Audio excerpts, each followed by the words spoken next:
My name doesn't matter anymore. What matters is what I saw, what I touched, what I was forced to witness in the private residence of one of the most powerful people in this country. For 15 years, I've kept silent. Not because I wanted to, but because I was legally bound, professionally threatened, and federally monitored. But silence has a weight that eventually crushes you from the inside. I was a private physician for Senator Marcus Aldridge. If you're listening to this, you already know that name. You know about the tragic death of his youngest child, Emma, at age 12. The official story was cardiac arrest due to an undiagnosed congenital defect. Clean, tragic, unavoidable. That story is a lie. What actually happened that night violated every principle of medicine I was trained to uphold. What I witnessed wasn't just medically impossible, it was evidence of something our government has been doing to the children of the political elite. And if I'm found before this recording reaches you, I'll disappear just like the medical records I was forced to destroy. But I'm getting ahead of myself. Let me start at the beginning, when I still believed I was simply an exceptional doctor serving an exceptional family.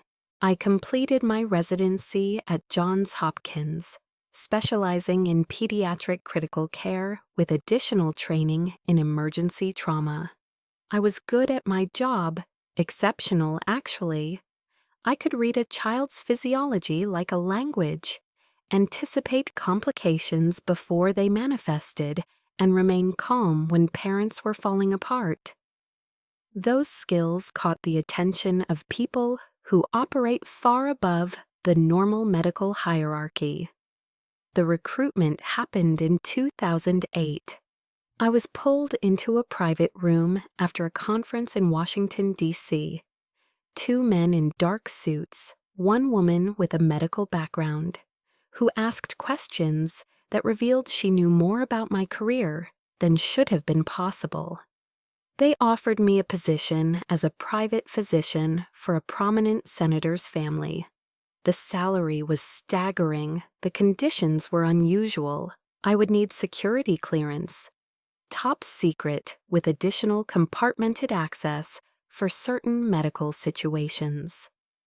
I would sign non-disclosure agreements that extended beyond typical doctor-patient confidentiality. These were federal documents with criminal penalties for violation. I would have access to medical facilities that didn't appear on any hospital registry. And I would never, under any circumstances, discuss my work with colleagues, friends, or family. I was 34 years old, ambitious, naive enough to believe that serving powerful people was the pinnacle of medical practice. I accepted. Senator Aldridge's family lived under a microscope of public scrutiny, which meant they craved privacy with an intensity that bordered on paranoia. The senator's wife, Catherine, managed their public image with military precision. Their 3 children were photographed only at carefully staged events. Their medical care was handled entirely in-house, away from prying eyes and potential leaks. Emma was the youngest, 12 years old when I first examined her. Bright, articulate, but with an odd intensity in her eyes that I couldn't quite place. She was small for her age, but her cognitive development was remarkable. She could discuss complex topics with the fluency of an adult. The senator mentioned she had been in an accelerated learning program since age 6, something connected to a private educational initiative for children of high-ranking officials. Her medical history was thin, too thin. For a 12-year-old, there should have been years of pediatric records, vaccinations, minor illnesses, growth charts. Instead, I received a folder with basic vitals and a single note. Patient has been enrolled in the Prometheus Youth Health Initiative since age 6. All prior medical documentation is classified. Clearance level TS/SCI. I asked what Prometheus was. The senator's chief of staff smiled politely and said, "A preventive health program for exceptional children. You'll have access to what you need when you need it." That should have been my first warning. The anomalies started small.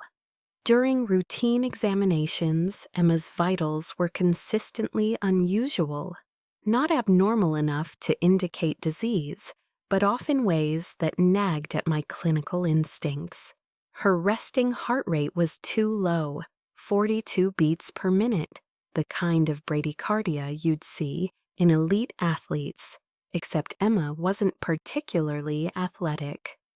Her blood pressure readings fluctuated wildly between appointments without any lifestyle factors to explain it, and her blood work showed cortisol levels that should have indicated severe chronic stress.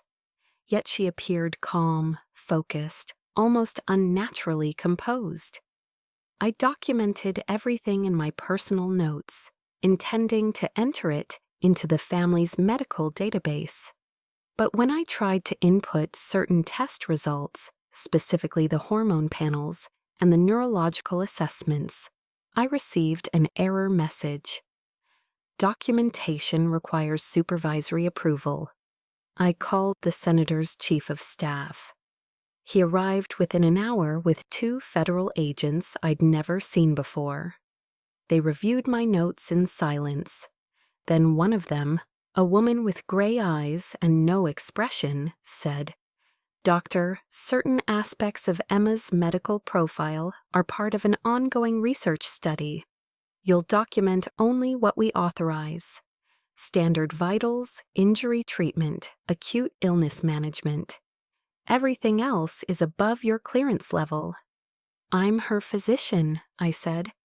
"How am I supposed to treat her effectively if I don't have her complete medical history?" The gray-eyed woman tilted her head slightly. "You're not treating her, doctor. You're monitoring her. There's a difference." They left with my notes. The next day, I received a revised medical file for Emma, with entire sections redacted. Black bars covered dates, procedures, medication lists. It was like trying to assemble a puzzle with half the pieces missing.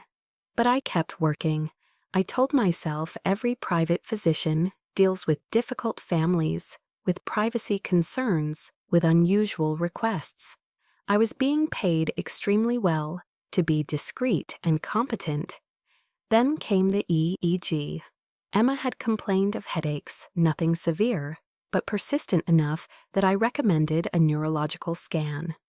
Standard procedure. The senator initially refused, then relented after I explained the liability of leaving a potential issue undiagnosed. The EEG was scheduled at a private facility in Virginia, a place I'd never heard of despite years in the medical field.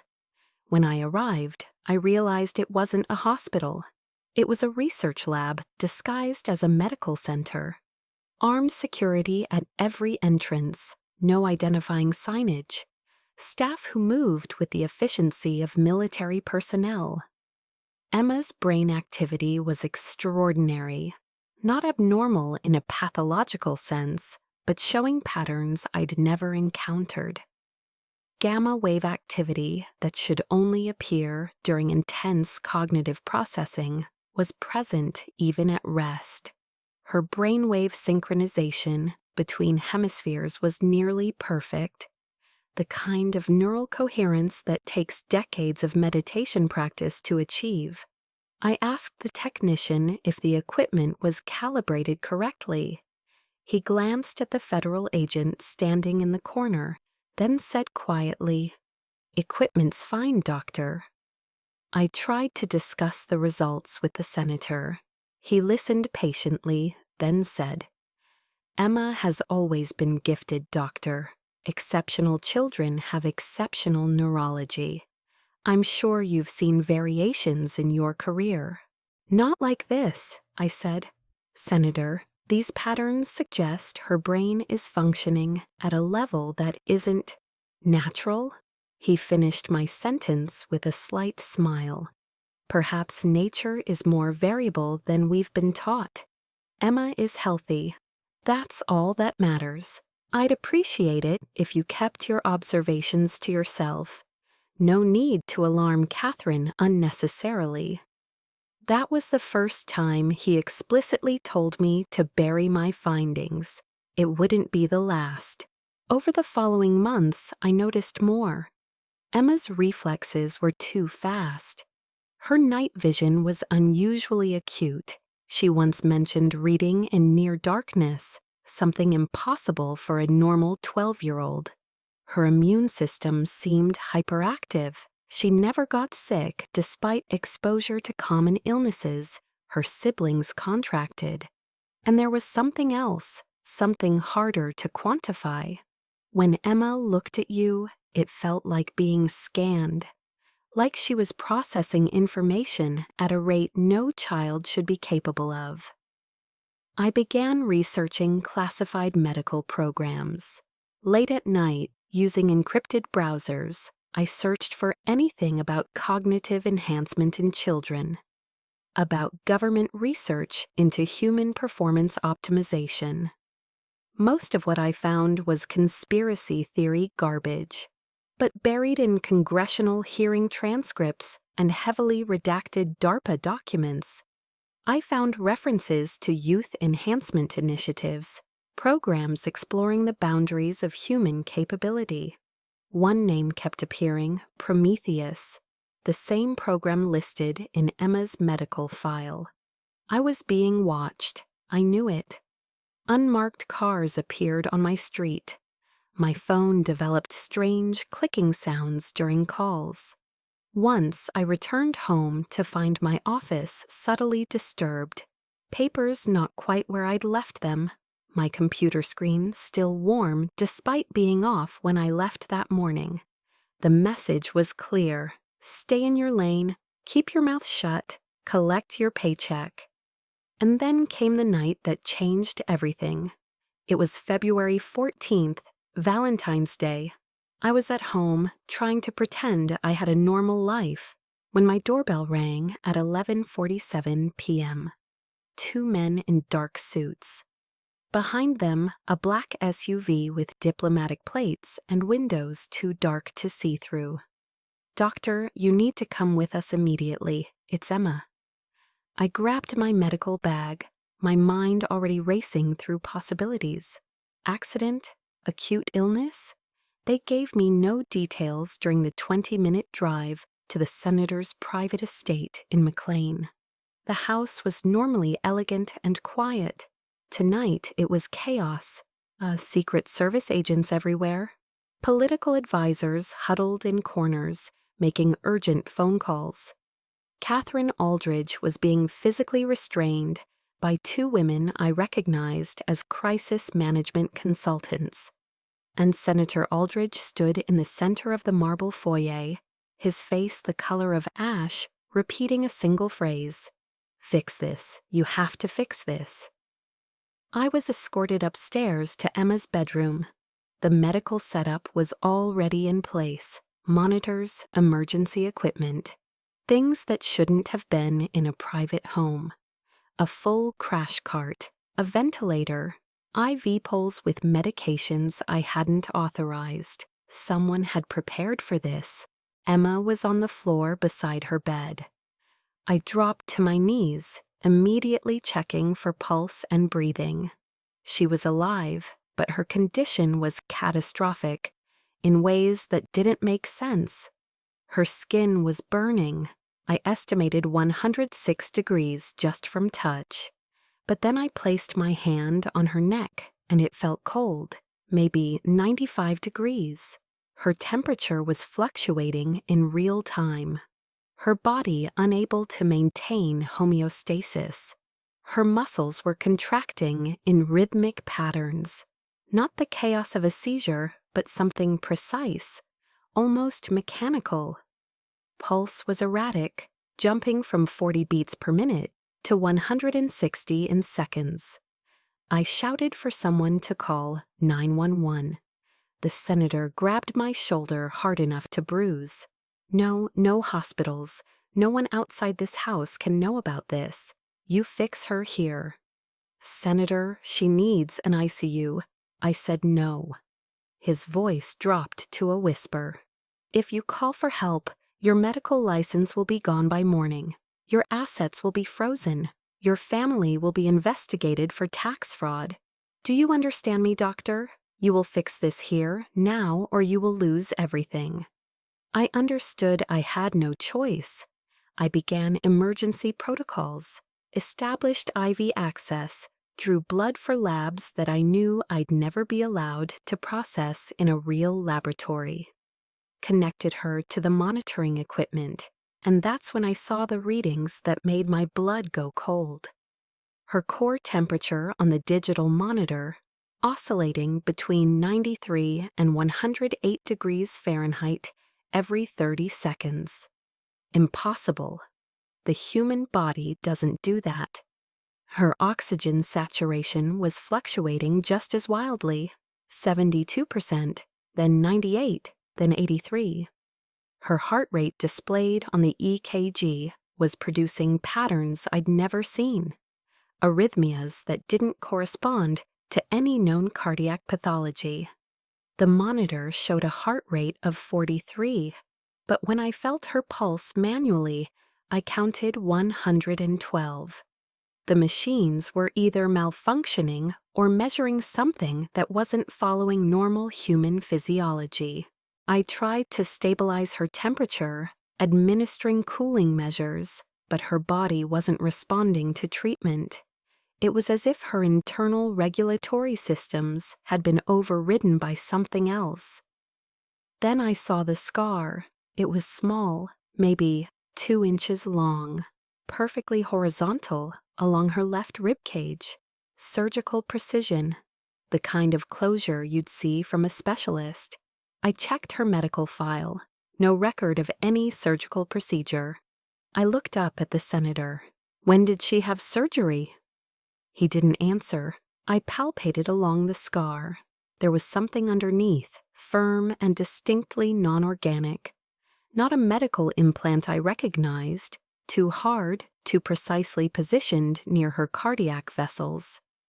Senator, there's something implanted here. What is it? Focus on keeping her alive, doctor. I continued resuscitation efforts, standard ACLS protocols, but nothing was working the way it should. Her body was fighting me, or fighting itself, or fighting something I couldn't see. Then her heart stopped, complete asystole. Flat line on the monitor. I immediately began chest compressions, called for epinephrine, initiated full code procedures. But here's what shouldn't have happened. During compressions, I felt her ribs flex in a way that wasn't anatomically normal.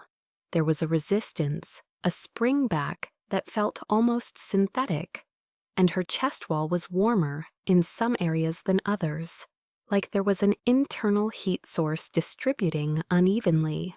After 2 minutes of compressions, her heart restarted, but not with a normal rhythm.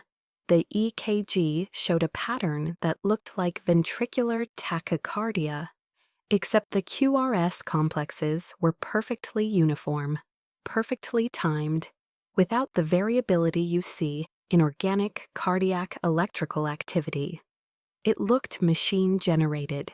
I continued treatment, administering antiarrhythmics, trying to stabilize her. But with each intervention, her body produced more impossible responses. Medications that should have sedated her caused muscle rigidity. Fluids that should have restored blood pressure caused edema in localized areas, as if her vascular system was selectively permeable. And then the lights began to flicker, not just dimming, strobing in synchronization with her heart rate. The medical monitors glitched, displaying readings that scrolled too fast to read, showing numbers beyond human physiological ranges. The ventilator I'd connected suddenly stopped, then restarted on its own. The senator was backing away, his face no longer showing concern but fear. Pure, primal fear. "This wasn't supposed to happen," he whispered. "Not yet. She's too young. The activation wasn't scheduled for another 3 years." "What activation?" I demanded. "Senator, what is inside your daughter?" He didn't answer.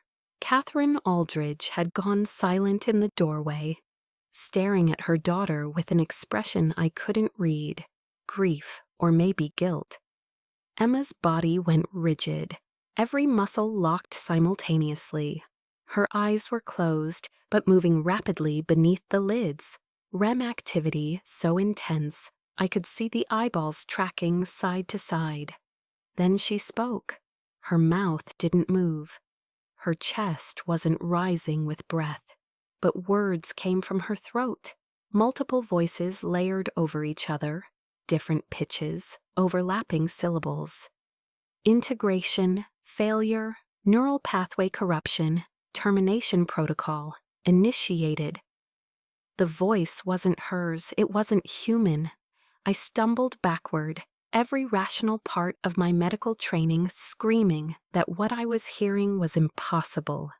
The senator was on his phone, speaking rapidly in codes I didn't understand, demanding immediate extraction, ordering a containment team.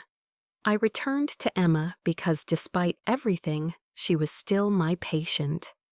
I checked her pupils with a penlight. They dilated and constricted in perfect rhythm, faster than human iris muscles should be capable of, responding not to light but to some internal signal. Her skin had taken on a faint luminescence, a subtle glow emanating from her chest where the implant was located. I could feel heat radiating from that spot, intense enough that I couldn't keep my hand near it for more than a few seconds. And then her heart stopped again. This time, the flatline was absolute. No electrical activity, complete cardiac arrest. I resumed CPR, but I knew this was the end. You can't bring someone back when their physiology has been this compromised. I worked for 12 minutes, far longer than I should have, administered multiple rounds of epinephrine, shocked her heart twice with the defibrillator, nothing. At 12:41 a.m., I looked at the senator and shook my head. Emma was gone, except she wasn't. Her heart was stopped. I had confirmed asystole, no pulse, no respiration, no response to painful stimuli. By every medical definition, Emma Aldridge was clinically dead. But the EEG monitor, which I'd connected earlier to track her seizure activity, was going insane. The screen showed brainwave activity at levels I'd never seen. Not the electrical silence of brain death, but massive synchronized bursts of neural firing across all lobes simultaneously. The amplitude was off the scale, producing waveforms that shouldn't be possible in living tissue, let alone dead tissue. Gamma waves exceeding 100 Hz, theta and alpha waves in perfect synchronization. The pattern looked like a neural superstorm, every neuron firing at once in coordinated pulses. I stared at the monitor, my hands still on Emma's chest from the last compression, trying to reconcile what I was seeing. The brain can show brief electrical activity after cardiac death, but this was sustained, powerful, and intensifying. Then her muscles began to move, not random post-mortem twitching, coordinated movements. Her fingers flexed and extended in sequence. Her legs straightened. Her arms moved to her sides, positioning themselves symmetrically. "Senator," I said quietly, "you need to tell me what's happening right now." He was frozen, phone still pressed to his ear, staring at his daughter's body. Circulation had stopped, but blood was still moving. I could see it beneath her skin, darker than it should be, flowing in patterns that defied gravity. When I touched her arm, I felt no pulse, but the vessels beneath the skin were pulsing independently, like they were being compressed by an external force. And then, impossibly, her heart started again. Not from my interventions, not from electrical shock. It simply began beating on its own, but with a rhythm that was mechanical in its precision, exactly 60 beats per minute. No variability, no response to the stress her body had just endured. Just a steady, artificial pulse. The EKG confirmed it. Perfect, uniform QRS complexes marching across the screen like a metronome. Emma's eyes opened. She was dead. I knew she was dead. No brain can survive 12 minutes without oxygen. But her eyes opened, pupils fixed and dilated, and she stared directly at me. Her lips moved. The voice that emerged was broken, fragmented, like a corrupted audio file. Prometheus, protocol, failure. They put something inside. Government made me different. I was supposed to be better, stronger, smarter, but it's killing. The voice cut off. Her whole body convulsed once, violently, and I heard a sound I'll never forget. A high-pitched electronic whine emanating from her chest, from the location of the implant. Then her eyes rolled back and she was gone, truly gone. This time the EEG went silent. The heart monitor showed asystola. Her body temperature began to equalize, and the unnatural glow from her chest faded. I sat back on my heels, my hands shaking, covered in her blood from where the IV had dislodged during her convulsions. In the doorway, Catherine Aldridge was weeping silently. The senator had ended his phone call and was standing motionless, his face unreadable. "What did you do to her?" I asked. My voice sounded distant, unfamiliar. What was inside her? The senator looked at me then, and I saw something in his expression that terrified me more than anything I'd witnessed: resignation. He'd known this could happen. He'd signed up for this, knowing the risk. "You did everything you could, doctor," he said quietly. Emma had a rare cardiac condition, undiagnosed congenital defect. Despite your heroic efforts, she passed away at 12:52 a.m. That's what your report will say. That's not what happened. That's exactly what happened. He walked over to the medical equipment and began disconnecting it. Not frantically, but methodically, like he'd been trained for this. Within minutes, federal agents I hadn't seen entered the room and began dismantling everything. The monitors, the crash cart, the IV bags, even the sheets from Emma's bed. One of them took my medical bag. "You'll get it back," an agent said, "after we've reviewed the contents." They took my phone, my watch, they patted me down and removed a pen from my pocket. Apparently, even a pen was too risky to let me keep. A woman in a dark suit approached me with a stack of documents. "Doctor, you need to sign these." They were NDAs, multiple pages of legal language, that essentially stated I would never discuss anything about Emma Aldridge's medical care, her death, or anything I'd observed in the senator's household.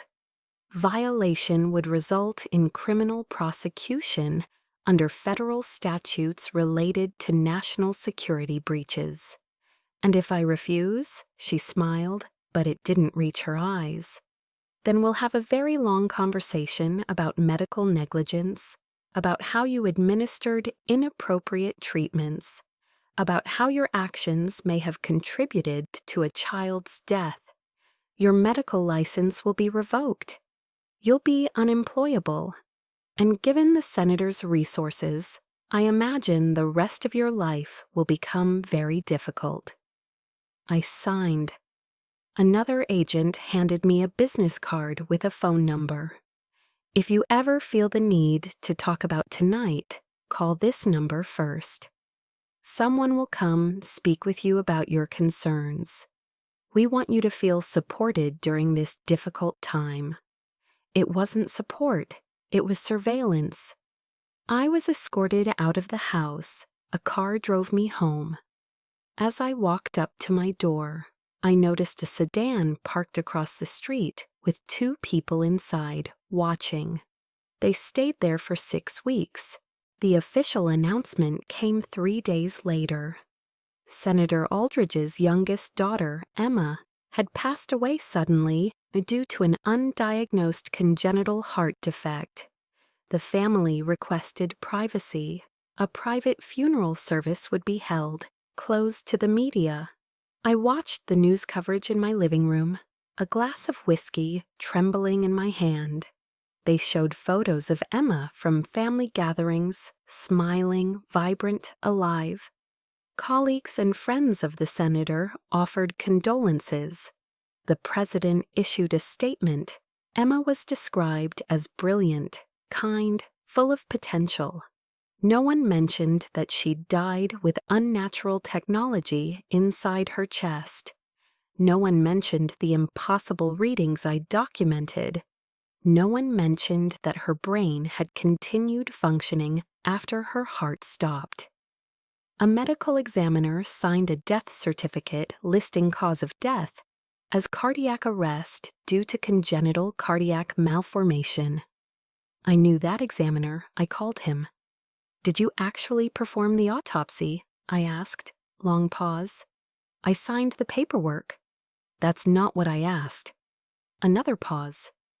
"I examined what I was given access to. My findings are documented." "What about the implant, the surgical scar?" He hung up.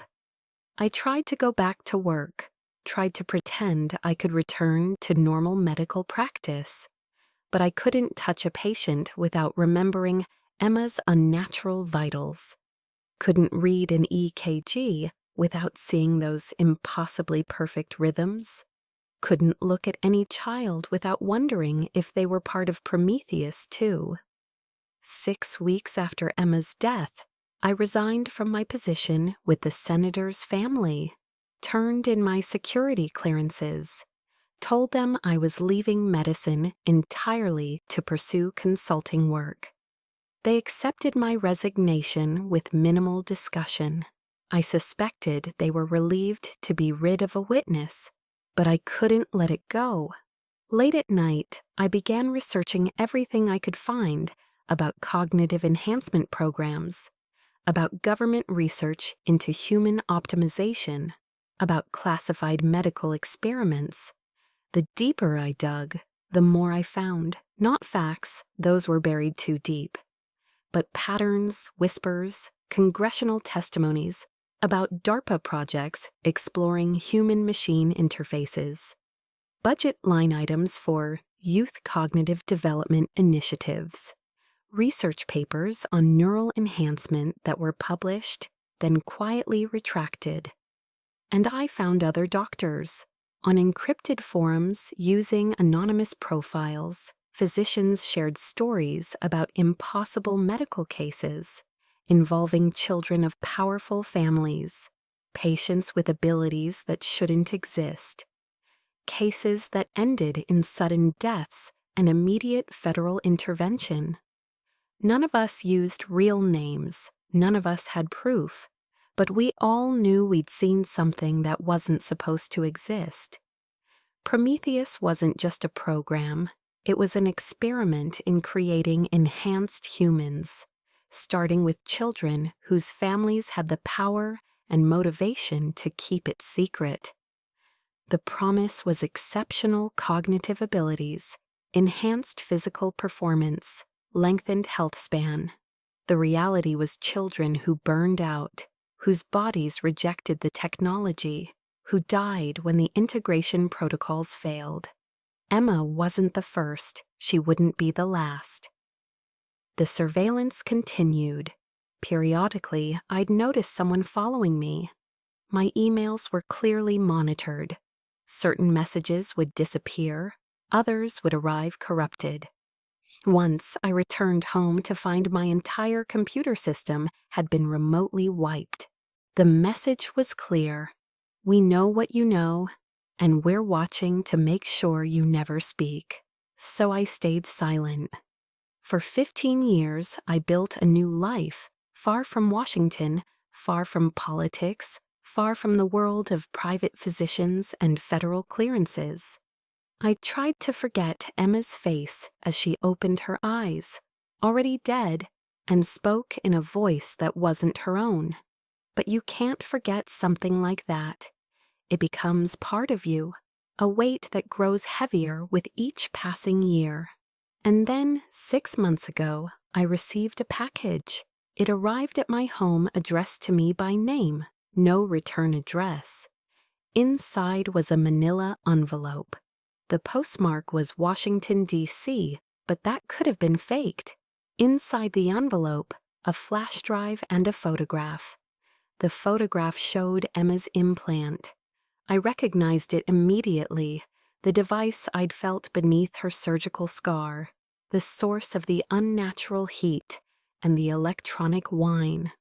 It was the size of a silver dollar, metallic and complex, with connections that looked designed to interface with organic tissue, circuitry visible beneath a transparent casing, and stamped on one side, Prometheus Youth 7, and a designation number. The flash drive contained Emma's real medical file, not the redacted version I'd been given, the complete record from age 6 when she'd been enrolled in the program until her death at 12.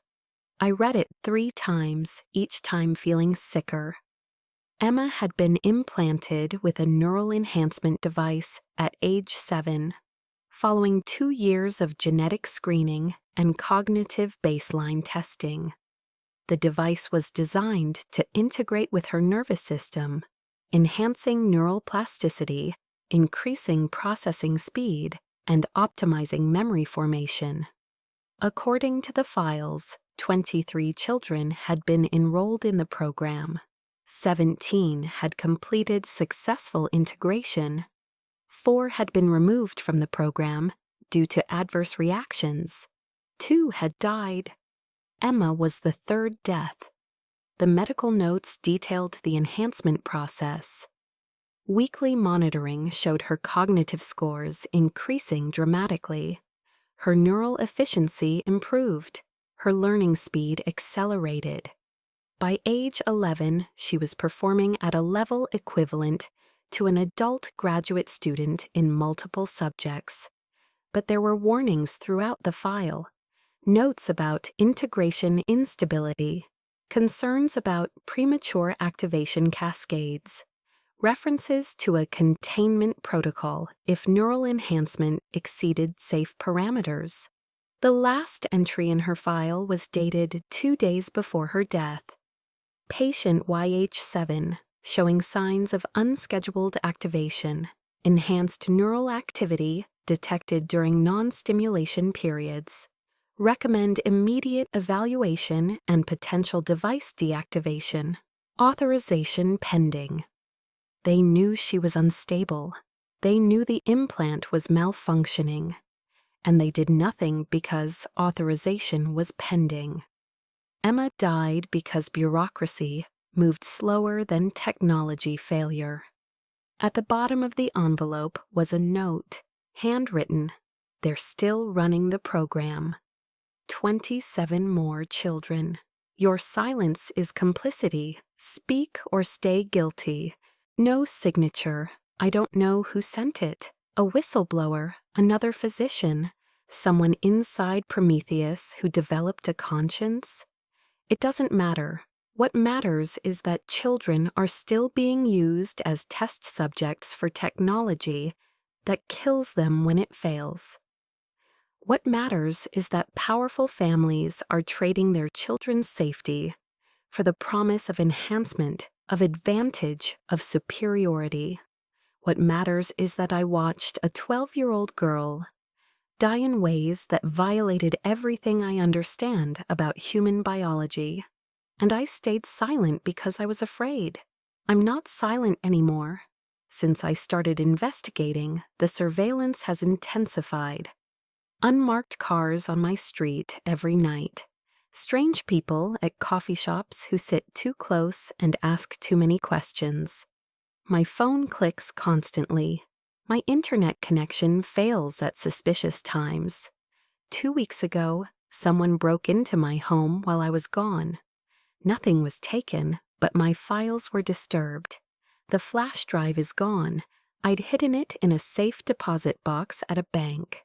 And when I went to retrieve it, the bank manager informed me federal agents had seized the contents under a national security warrant. But I'd already made copies. I'd already documented everything.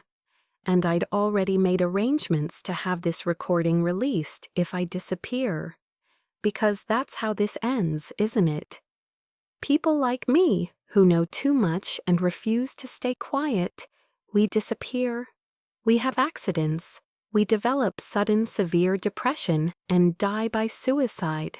We're discredited, destroyed, erased. The senator didn't lose a child that night. He lost control of something he created, something he never should have built in the first place. Emma wasn't a daughter in those final moments. She was an experiment that failed, a prototype that malfunctioned, a project that had to be contained and eliminated.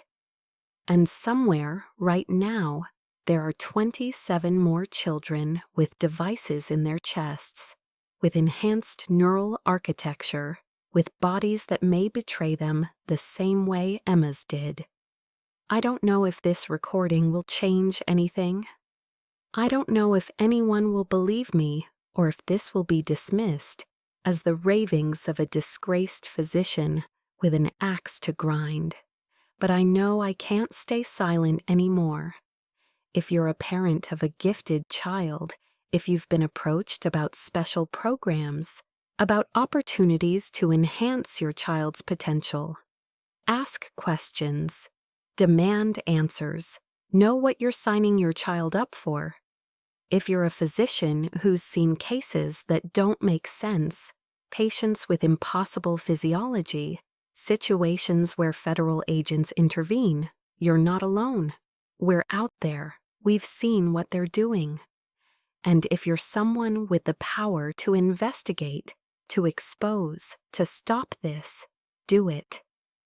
Before another Emma dies with machinery inside her, speaking in voices that aren't her own, her brain destroying itself while her parents watch. I knew Emma for 18 months. I remember how she laughed at bad jokes, how she'd correct me gently when I got medical terminology wrong, how she treated me with more respect than most adults did. She deserved better than being an experiment. She deserved to grow up, to live, to become whoever she might have been without technology burning through her neural pathways. I failed her by staying silent. I won't fail the others. My name is Dr. Sarah Chen. I was a pediatric critical care physician for Senator Marcus Aldridge, and I'm telling you what I saw, even if it costs me everything.